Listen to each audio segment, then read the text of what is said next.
Morning, Gary. How you going? Hey, good morning. How are you? All right, nice man.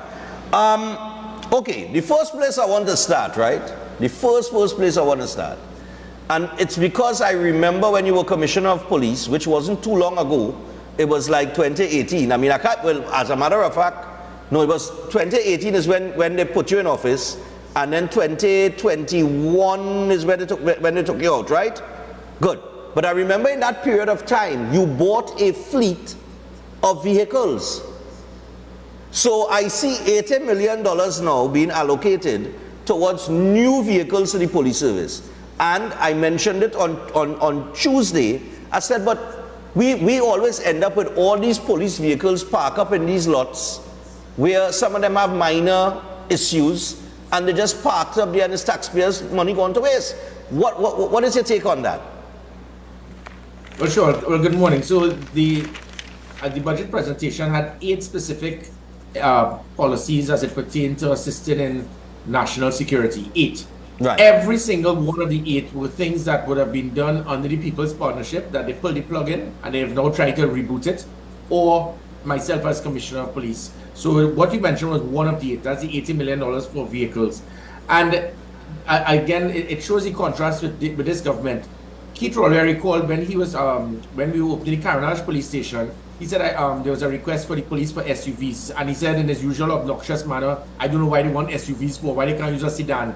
And it shows the ignorance of this government in understanding there are police vehicles for certain things. You can't use a police vehicle to go up in rural areas, up in patrols and so forth in a sedan. And then when it is you look at a civilian, when you have your vehicle, you'll drive a vehicle about 2 to 3 hours a day. A police vehicle will be used about 20 hours a day for rotation. Right. So in other words, your time, the lifespan of a vehicle for a civilian would be 7 times greater than that of a police vehicle. So that is why in other countries, after 4 years, after 4 years, you will change those vehicles, because based on cost-benefit analysis, the amount you're going to spend to continue to maintain a vehicle that will be used 7 times more, 20 hours a day compared to us civilians using it for 3 hours a day. Mm-hmm. The wear and tear, that is why after 4 years you change it. Right. And that is why you need to use SUVs and so forth.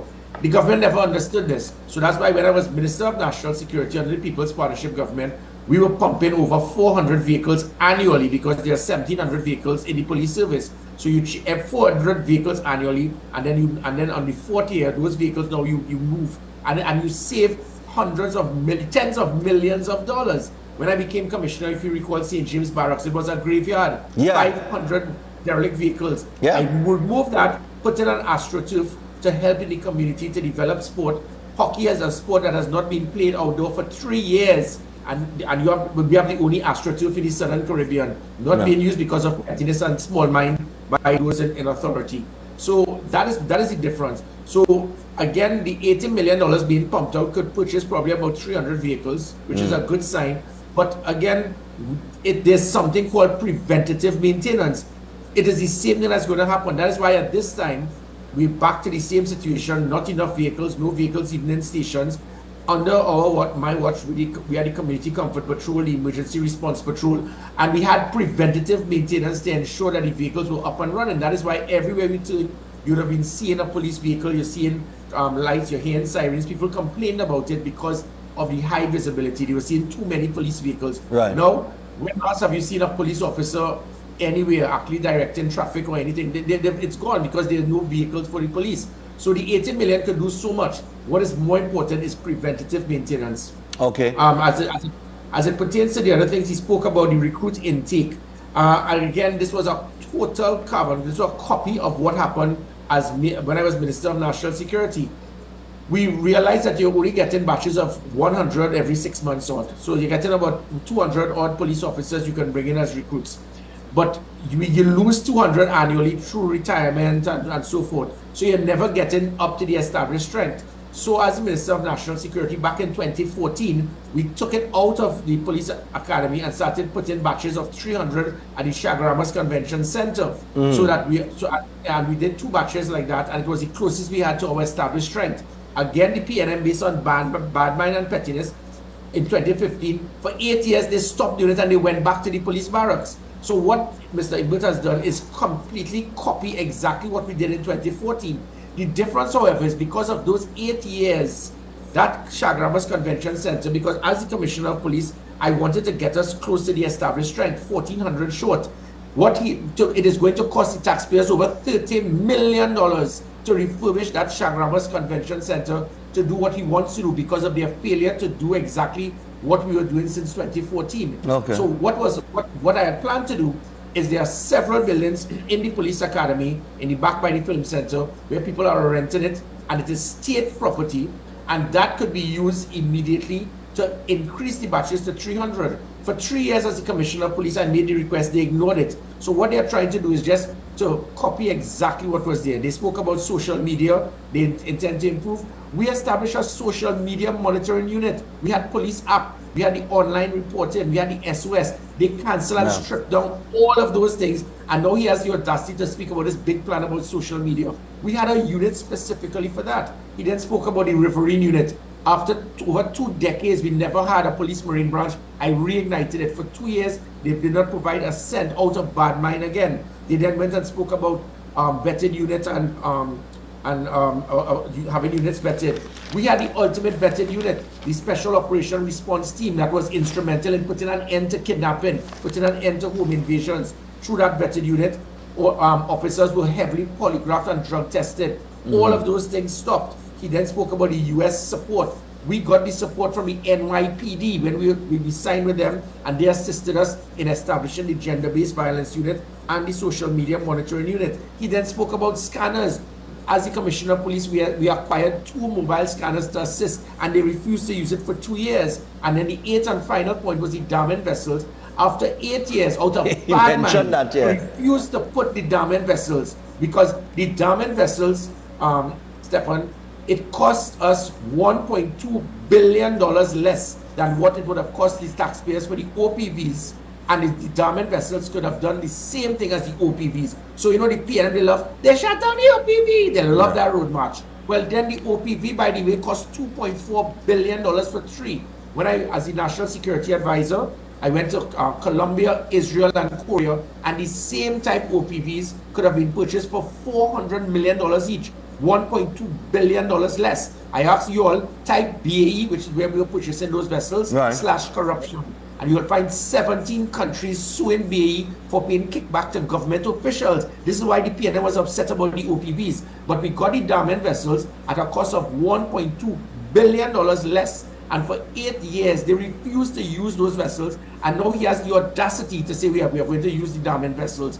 But the PNM has been instrumental in being effective as it pertains to incompetence when it comes to naval vessels, because in just before 2010 they went to Australia, got hostile vessels, 6 hostile vessels. I remember that. Costing the taxpayers hundreds of millions of dollars. And to the PNM till you're dead, anytime you go down to Anchorage, take a look right by Hartscott, you will see 6 vessels that are just marooned. And for 15 years, we cannot use those vehicles. As soon as they were brought into Trinidad and waters, Coast Guard said these vessels are for lakes. You could not use these vessels. They are not compatible to our waters. That is the incompetence of this government as it pertains to acquisition of assets for the Coast Guard. So you bring the damming vessels now, and after 9 years, 8 or 9 years, you refuse to use it, and now that is your big crime plan. Wow. All right, so you unraveled almost everything that he put forward there, right? Let me just go back to the recruiting, right? To the tripling of the recruits. I have a little issue with that. I have a little issue with that for a couple of reasons. He did mention, though, that with the I think he mentioned with the larger intake, it would allow for more police on the ground for community patrols. And I remember the community comfort patrols, which was in play between 2010 and 2015. And during that time, I remember they kicked up a storm about the community comfort patrols, and they were saying, you know, corruption, and we're paying too much of that, and everything was corruption. But it's the same concept, because there was an understanding back then that you need consistent patrols within the community, and just the presence of that serves as a deterrent to crime. So it seems that now they all of a sudden have an understanding that we need more patrols. But the police service itself, as you would know, and a lot of people have issue with this, we know it's a minority of officers, but there is a corruption issue within the police service. So in my mind, if you have not come to the point where you are dealing with that in an efficient way, that we slowly but surely getting those corrupt officers out and corruption within the police service out, then when you triple your intake, does that not put you in a position where you could end up with more corruption within the police service because of the amount of people that you're taking in, considering the way that Trinidad and Tobago is and the way that everybody operates? Yeah, I agree. What we're looking for a better police service is not necessarily increased quantity, but enhanced quality. And that should be the focus, which is what I was doing. Right. So even though we are 1,400 behind the established strength, it is, you're right, if that is the established strength, well, then you go for it. But Okay. if just 2 years ago, was there a shortage of police officers? People recall a few moments later, everywhere you turn, every corner, every row, everywhere you turn, you will see police vehicles. Somebody will make a 999 call, and within less than 5 minutes, you will get a response. We had 100 ERP vehicles strategically placed across the country, GPS tracking, right, monitoring their area of responsibility. So it was quality. So put in enhanced numbers, and it goes again to show the incompetence of Keith Rowley in understanding national security. I recall when he was upset of the fact that Gary Griffith, he said he was shutting down police stations. It's only in a banana republic we feel that every time somebody robs somebody at a street corner, you need to put a police station there. The more police stations mean more police officers will be manning the stations. That is why we start putting things as online reporting, app reporting.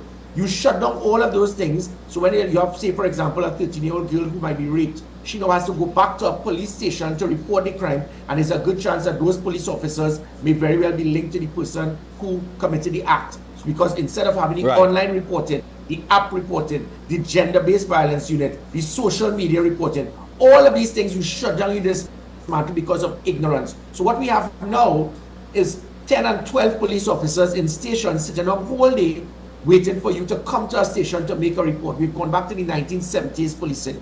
This is why Dwayne Gibbs got the fight back. They tried to fight back with me, but Gary Griffith was a Trinidad and Tobago citizen, and I told those senior officers where to get off. So we enforced the online reporting, we enforced the app reporting. It was the biggest app in Trinidad and Tobago, and they shut it down. You shut down the app reporting, you shut down the online reporting, you have watered down the gender-based violence unit, you shut down the social media monitoring response team.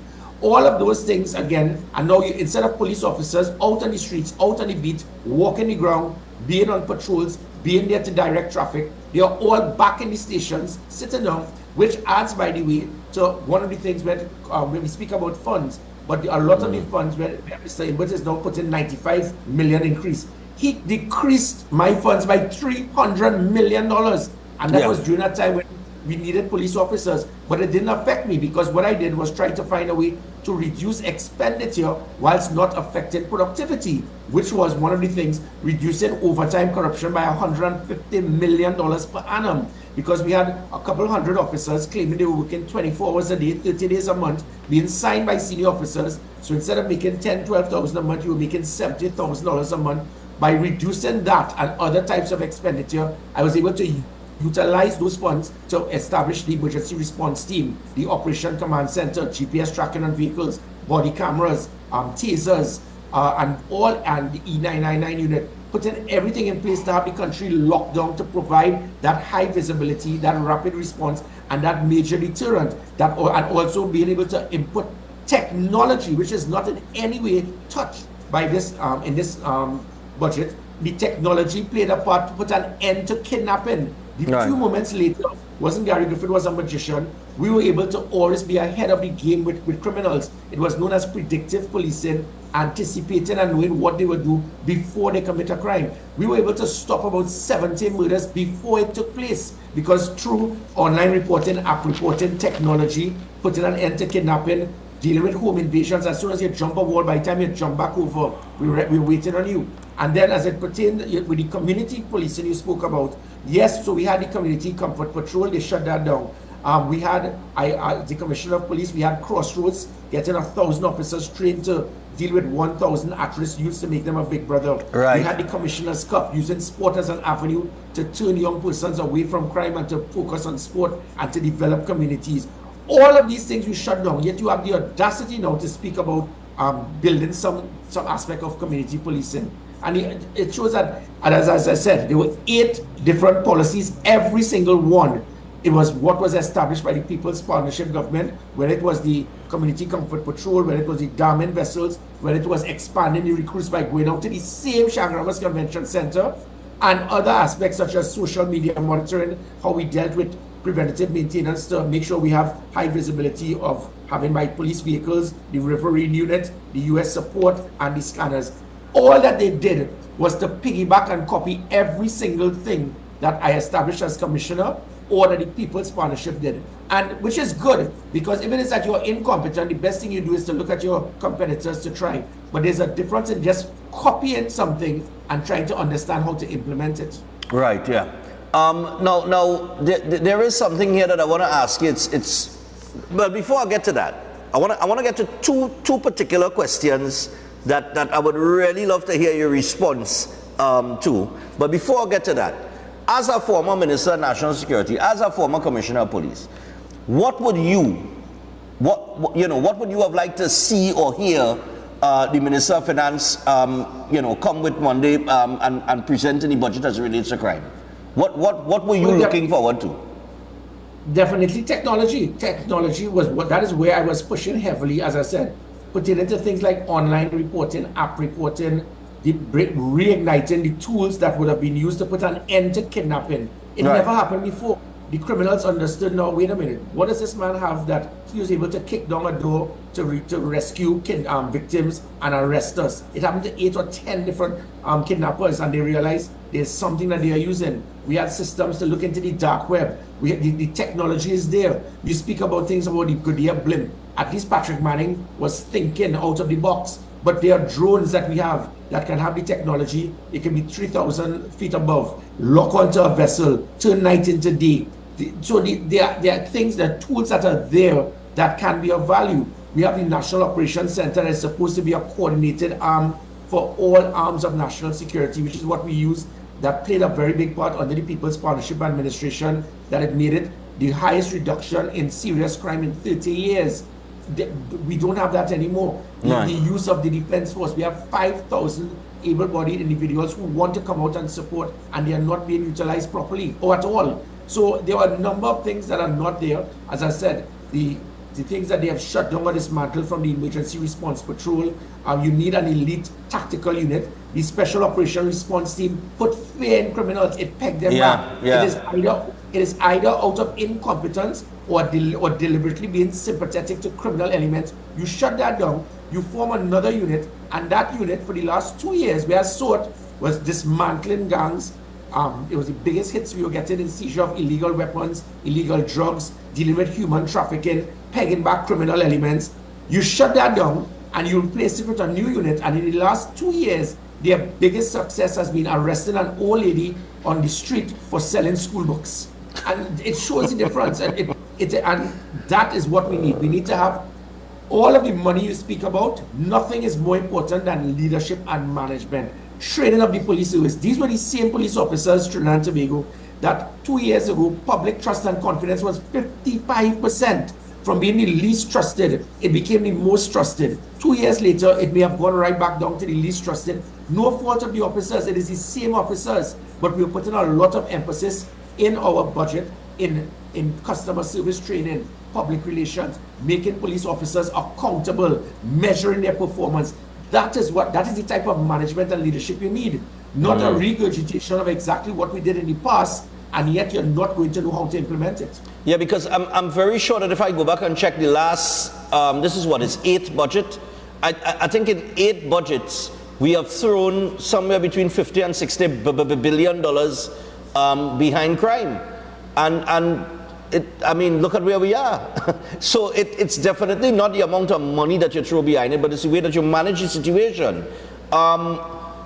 And in that management, I guess, deploying officers in specific areas at particular times, rotation, all of these things come into play. It's how you manage the workforce that you have under you. You would know that. You're correct. And that is the point. So whereas they're trying to increase the recruit intake because they believe there are not many police officers, people were getting fed up. If you want Arapita, if you on a Friday night 2 years ago, Yeah. every 3 minutes was a police vehicle. Yeah, that's true. There would be blue light. That's true. People were getting fed Yeah. up.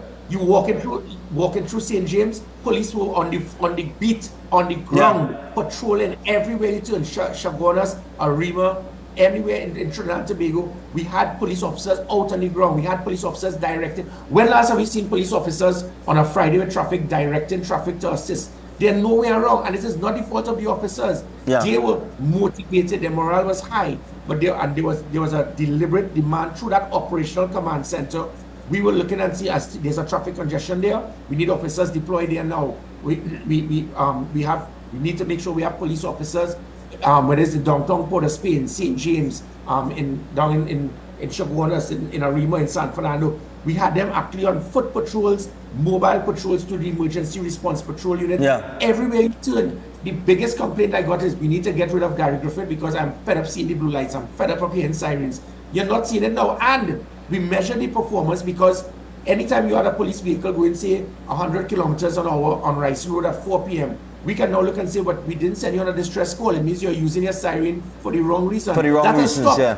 So there's a very good chance now that police are now using their sirens, some of them, for the wrong, because they are not being monitored to say, why are you going above the speed limit, overtaking on the shoulder, and we do not have a distress call for you. Likewise, when someone made a 999 call, we could immediately lock onto the closest vehicle based on their area of responsibility, and within 5 minutes you get a response. Now you have someone will go by Residence nightclub, shoot someone in their head, which is opposite the commissioner's residence, a couple of 100 meters from St. James station, and 40 minutes later the police will show up. That is where the criminals now realize the product of opportunity is there. Those are things that you should have in the budget. But he has put 8 points out of 120 that we had, that they all shut down. You try to bring back 8 of the 120, but as I said, implementation is critical. So bringing back and having a regurgitation of what we have is not going to solve the problem. Proper leadership, measuring performance of the police officers and making them accountable.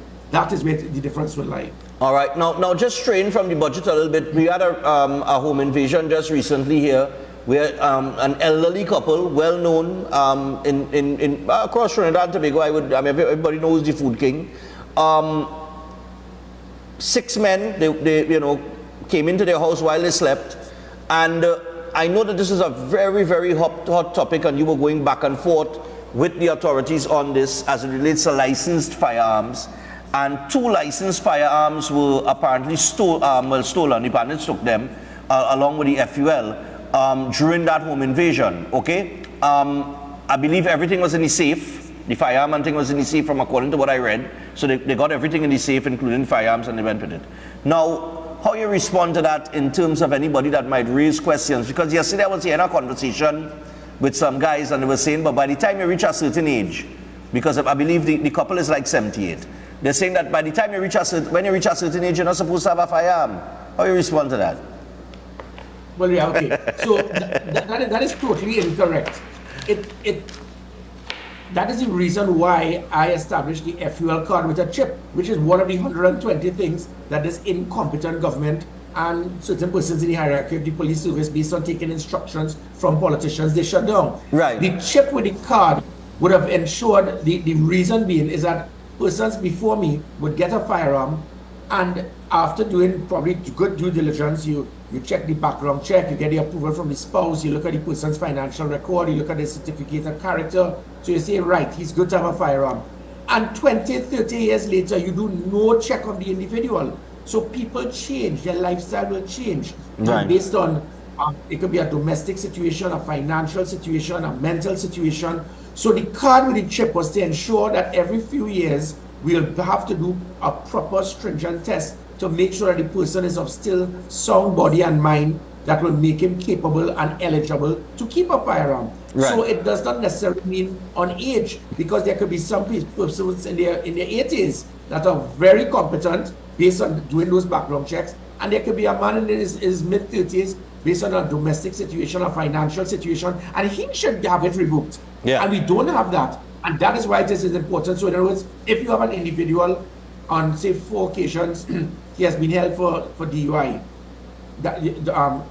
then you will realize, wait, this guy has an alcohol problem. You need to check and realize that this person now, we need to take it back. Because you continue, sometimes people might misplace their firearm because of drinking and so forth. So that is why the card with the chip was to ensure we do proper evaluation. Every year you're supposed to come back to a range where it is you can clear your weapon, strip your weapon, use your weapon, and not see a very senior police officer with them teaching how to clear a weapon the other day on a range. This is where it is you must have that proper system. Okay. They pull back that card with the chip. So let us not automatically state that as soon as you reach a certain age, we must seize it from you. Because what happened in this situation, based on the initial report, had nothing to do with age. If the couple were in their early 30s, the same thing would have happened. It could have happened. They're sleeping. But again, So it has to do with keeping a constant check. That could only have been done through the card with the chip that they removed. But So again, as I come back to continue stress, technology again. which this government fears, and which the hierarchy of the police fear. Things such as the body cameras, the live cameras. We had live cameras on the dashboard of the police vehicles and getting a live feed fed back to the operational center. All of that they've stopped. What we did, the NYPD were impressed. They didn't have what we had, where you have, so the police vehicle is on the move, but there's a live camera being fed back to an operational center, so we can see what is happening, to know if they're abusing their authority, if they need backup, if they are under a lot of pressure of heavy gunfire, they didn't have time. The body cameras, the tasers, the pepper spray, all of these things they've virtually put an end to. So again, it is because of the fear of technology. But again, finally going back to that FUL situation, the one good thing the PNM is good at, you say the same lie over and over, you hope people believe it. So 2 years later, after the fake Stanley John report, after the fake report with an audit committee handpicked by a prime minister, it's only in a dictatorial country and a police state that a politician could hire civilians and tell them to launch an investigation. You recall recently, Anand Ramlogan, there was a matter with the Integrity Commission and it was the acquisition of a certain item. And they hired a committee of civilians to launch an investigation. It's over the ambulance. And Anand Ramlogan rightly told them, well, who are you? Are you a police officer? Get away from me. That is what Keith Rowley does. Hire civilians with no law enforcement training or authority. And then when you pay people hundreds of thousands of taxpayers' dollars, I hire you. You could easily put what I want you to put because I've hired you. And then you get it. And then you say, right, look at what I have. I am going to read it. But the one place you could read lies and not be sued is to go in Parliament. So the cover that he was, that's what he wanted to do. And that is why after 2 years, with all the Stanley John fake report with lies, the audit committee report with lies, not one FUL dealer has been arrested, not one FUL holder has been arrested, not one senior police officer has been arrested for anything pertaining to corruption, extortion, or kickback. But again, the one good thing PNM is that you say the same lie over and over, and you could probably get 130,000 people still naive enough to vote for a party like that. Thankfully, 60,000 more people voted against them in the local government election. Okay. Just a couple things here real quick. There is an officer, this was in the news here, a lot of people have been telling me, Stefan, they don't understand this move. So I'm going to ask you, because you're a former commissioner of police. Smith in South, in the Southern Division, that has been making some moves and has been responsible for several raids. The last raid was one which found, I think, was $100 million in marijuana. Not too soon after that, shortly after that, we got news that he would be transferred to the Northern Division or the Northeastern Division. Northern Division. Now, a lot of people have been questioning that. I saw the business people in South. They have concerns about it because they have a certain level of confidence in this man, saying that, you know, he has brought some sort of confidence back to the police service in the Southern Division. Why it is they're moving him, who they're going to put to replace him. So there's some concerns there. Now, it looks bad, because a man now, I mean, the last take was 100 million in marijuana, and now you're moving him. So it makes it appear that when something works, you dismantle it. But is that a good move? Well, again, remember I said that's the PNM mantra. even Gary Griffith was the highest reduction in violent crime in 17 years. Let's get rid of him. So sometimes it gives you the impression that, wait, it's that the criminal elements or the under will have some degree of control over individuals who have to make decisions. In this situation, I'm not going to go down that road as yet, because sometimes there may be a situation where, based on your seniority, you are, and there are vacancies for specific positions. You have to move from one position as a superintendent to now being an ACP or something, and you have to move to another post. But if this is just a transfer from equal from one division to another, they will have to explain the justification.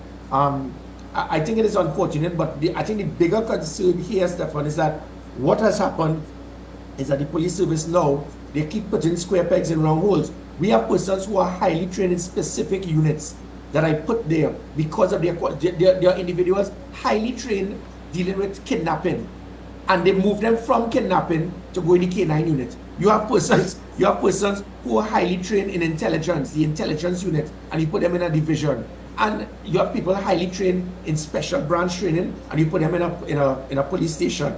So all that they were doing is just pelting officers without understanding. You need to look at the qualification of the individual to ensure that you can utilize his ability to ensure optimum productivity for the police service.